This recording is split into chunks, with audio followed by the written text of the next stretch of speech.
서울의 옛 감성과 현대적인 분위기를 동시에 느낄 수 있는 익선동. 익선동뿐만 아니라 세련되게 변하고 있는 운리동까지 함께 돌아보며 맛집과 볼거리를 공유해드리도록 하겠습니다. 외국인 관광객들이 북촌 한옥마을을 둘러보고 자연스럽게 들리는 코스가 있는데요. 전통 문화거리라고 불리는 인사동과 작은 한옥거리가 있는 익선동입니다. 익선동은 종로 3가역에서 내리면 쉽게 찾아갈 수 있지만 안국역에서 운리동을 거쳐오면 더 색다르게 즐길 수 있습니다. 안국역 4번 출구로 나오면 운현궁이라는 작은 궁이 있습니다. 아직 이곳을 모르는 분들이 많아 조용히 촬영을 즐기는 분들이 계셨는데요. 조선 왕가가 지냈던 곳인 만큼 고풍스러운 공간들이 많습니다. 고종이 이곳에서 자라기도 했고 명성황후와 결혼식을 올리기도 했습니다. 무료로 개방되어 있으니 시간이 있으시면 고풍스러운 한옥 배경으로 인생사진을 건져보시길 바랍니다. 운현궁이 있는 운리동과 익선동 사이에 있는 골목길은 조용해서 찾는 사람이 없을 것 같지만 줄 서서 기다릴 정도로 소문난 맛집이 있습니다. 루시드는 호주인 셰프가 운영하는 카페 겸 식당으로 브런치가 인기 있습니다. 대표 메뉴 중 하나인 아보온 토스트는 수제빵 위에 아보카도와 수란이 올라가는 브런치입니다. 신선하고 상큼한 맛에 바삭한 빵이 어우러져 더 맛있었습니다. 오리고기를 오랫동안 끓여 만든 오리 라구 파스타는 참치 같은 식감이라 신기했습니다.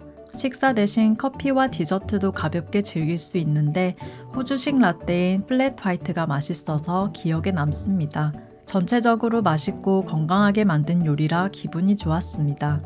비교적 한적한 운리동에는 분위기 좋은 바도 여럿 있고 오래된 가옥에서 운영하는 유명한 드로잉 카페 블란서 미술관도 있으니 세련된 추억을 만들고 싶을 때 방문하시면 좋을 것 같습니다.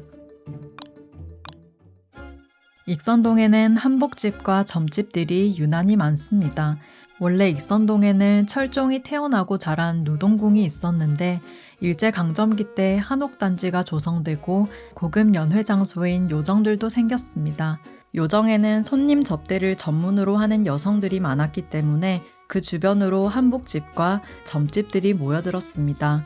서울 3대 요정이라 불렸던 오지남은 군사 독재 시절에 거물급 정치인과 기업인들이 은밀하게 찾던 곳으로 유명한데요. 호텔이 세워지면서 보암동으로 옮겨가 전통 문화 공간인 무계원이 되었습니다.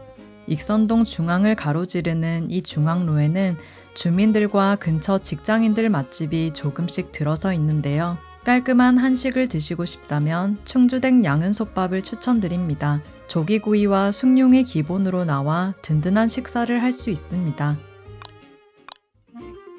중앙로에서 골목 사이로 들어가면 한때 엄청난 핫플이었던 익선동 한옥거리가 나옵니다.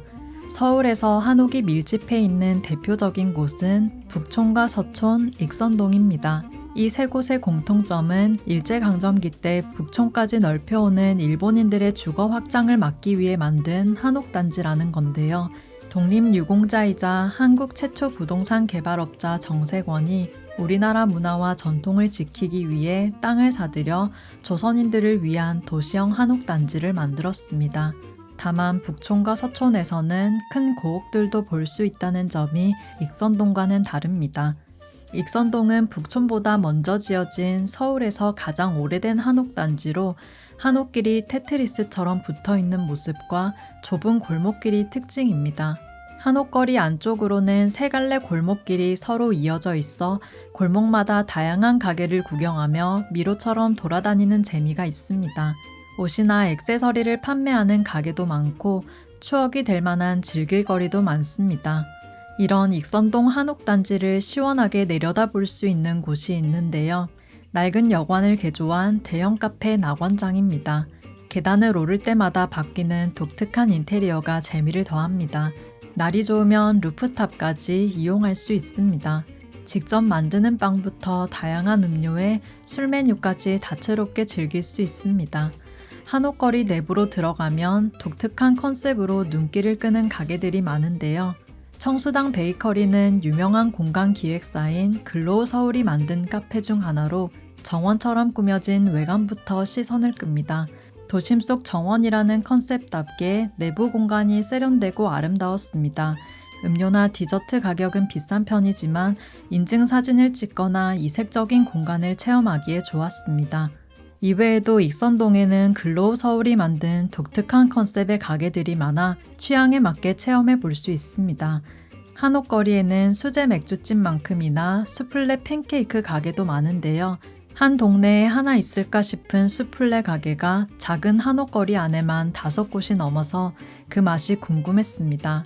카페 라미스코는 비정제 탄수화물과 비정제 당재료를 사용하는 베이커리로 치즈 수플레 케이크가 인기 있습니다. 카페 오나도 수플레 팬케이크가 유명한 가게입니다. 주문을 받자마자 만들어서 오래 기다려야 하지만 폭신하고 부드러운 데다 많이 달지 않아 맛있었습니다. 고급 디저트라 가격대가 있어서 특별한 날에 드셔보시길 추천드립니다.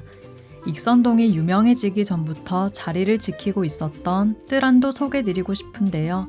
외국인 친구에게 한국 전통을 느끼게 해줄 수 있는 카페로 작은 정원이 있는 한옥에서 전통차와 전통 간식을 즐길 수 있습니다. 한옥거리 안에는 소개팅 장소로도 인기가 많을 만큼 분위기 있는 식당들과 술집들이 많지만 꾸준히 사랑받고 있는 오래된 가게들도 많습니다. 먼저 소개드릴 곳은 한옥거리 초입 옆으로 나 있는 작은 칼국수 골목입니다. 칼국수 골목에는 찬양집과 종로 할머니 칼국수가 유명한데 두 곳 모두 인기가 많아 우열을 가리기가 힘듭니다. 두 곳 모두 면을 직접 뽑는다는 공통점이 있는데요. 종로 할머니 칼국수는 널쩍한 면에 멸치 육수 베이스로 만듭니다. 찬양집은 조개를 넣은 해물 육수로 만듭니다. 면은 우동면에 가깝고 쫄깃하면서 부드러웠습니다. 트렌드 변화가 빠른 익선동에서 이 칼국수집이 오랫동안 자리 잡고 있는 이유를 알 것 같았습니다. 칼국수 골목길을 따라 쭉 걸어가면 고깃집이 많은 고기 골목이 나옵니다. 고기 골목은 종로 3가 포장마차 거리와 함께 야장 골목으로도 유명합니다. 날이 추울 때는 포장마차 느낌으로, 날이 좋을 때는 야외 테이블에서 술과 음식을 즐깁니다. 고기 골목에는 유명한 순대 곱창집이 있는데요. 오래된 가게들이 그렇듯 쾌적한 환경은 아니었지만 곱창 전골이 맛있어서 찾는 사람들이 많았습니다. 잡내가 거의 없고 쫄깃하면서 부드러운 식감이 굉장히 매력적이었습니다. 볶음밥은 밥에 김과 참기름을 입맛에 맞게 넣어 만들어 드시면 됩니다. 순댓국도 인기가 많으니 내장 요리를 좋아하신다면 꼭 방문해 보시길 바랍니다. 고기골목 초입에 있는 미갈매기살 오른쪽 골목길은 피막길 또는 피막골이라 부르는데요. 조선시대 때는 고관대작들이 가마나 말을 타고 행차하면 신분이 낮은 사람들은 행차가 끝날 때까지 길에 엎드려 있어야 했습니다. 그런 번거로움을 피하기 위해 서민들은 길 양쪽 뒤에 나 있는 좁은 길로 다녔는데요. 고관대작들의 말을 피한다는 뜻의 피마에서 유래된 피막길에는 행차가 끝나길 기다리며 요기할 수 있는 음식점들이 많았습니다. 종로 여러 곳에 피막길이 있었지만 현재 종로 1가와 종로 3가 일부에만 남아 있습니다. 익선동에 있는 피막길에는 닭 매운탕집 오죽이네가 유명합니다. 근처에만 지점이 3개 있을 정도로 인기가 많습니다. 닭볶음탕이 아닌 닭 매운탕답게 마늘 맛이 강하고 얼큰해서 술안주로 제격이었는데요. 우동사리를 추가해서 먹어도 맛있었습니다. 직접 만들어주는 볶음밥은 꼭 드셔보시길 추천드립니다. 트렌디한 익선동 한옥거리에서 색다른 추억을 만드는 것도 좋지만 바깥쪽에 오래 남겨진 공간들도 함께 즐겨보며 더 깊이 있는 추억을 만들어 보셨으면 좋겠습니다. 너도 가봤으면 해, 익선동.